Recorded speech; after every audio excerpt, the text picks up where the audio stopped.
Ngayon magkukulay ulit ako ng buhok kasi medyo mahaba na yung buhok ko, hindi na pantay. At ang gagamitin ko ay itong light blend ng Ashley Bioorganic. 880 ang number nito at hahaluan ko ng 12% oxidizer. At dahil maikli lang ang aking buhok, so gagamitin kong pangkulay ay kalahati lang. At kalahati din ng peroxide na ilalagay. Kasi kung gaano karami ang pangkulay, ganun din karami ang ilalagay na peroxide. At ayan, 12% ang ihahalo ko. Pagkatapos, mekos-mekos natin mga insan. Dapat nga pala naka-gloves kayo pag magkukulay kayo ng buhok. At eto, nahalo ko na ang pangkulay. So, tayo ay magkukulay na ng buhok. Ang ginawa ko muna, nag-ipit muna ako para makulayan ko ng maayos itong ilalim ng aking buhok.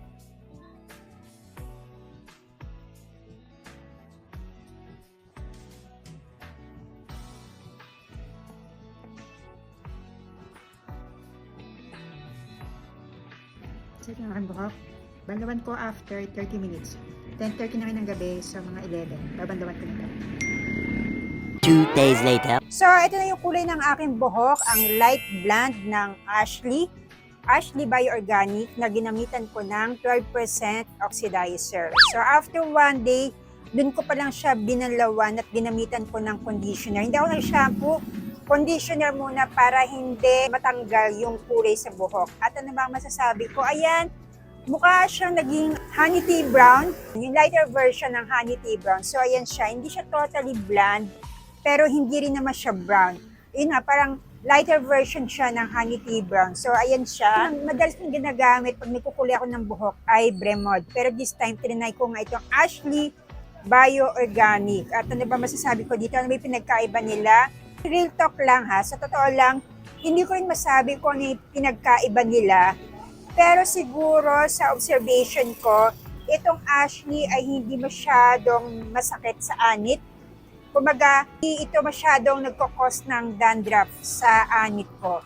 So, yun ang naobserbahan ko ha. Kasi, ito ang ginamit kong oxidizer ay 12%. Usually, ginagamit ko 9%. Kasi pag 12%, ito na yung pinakamatapang eh.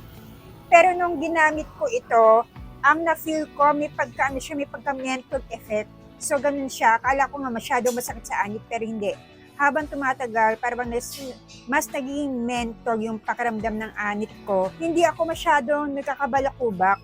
Hindi katulad ng Bremod. Although pareho silang maganda ha. Don't get me wrong, pareho silang maganda. Yun nga lang, observation ko, mas malumanay ito sa anit, itong Ashley. At gagamitin ko ulit ito siguro mga after 1 week. Kasi nga, yan o, may natira pang kalahati.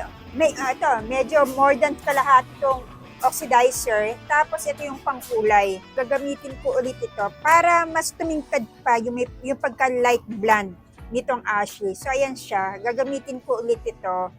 At ano masasabi ko? Well, so far, so good.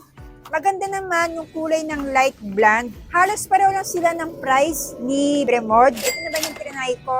Itong Ashley Bioorganic at ang kulay nga nito ay light blonde 880.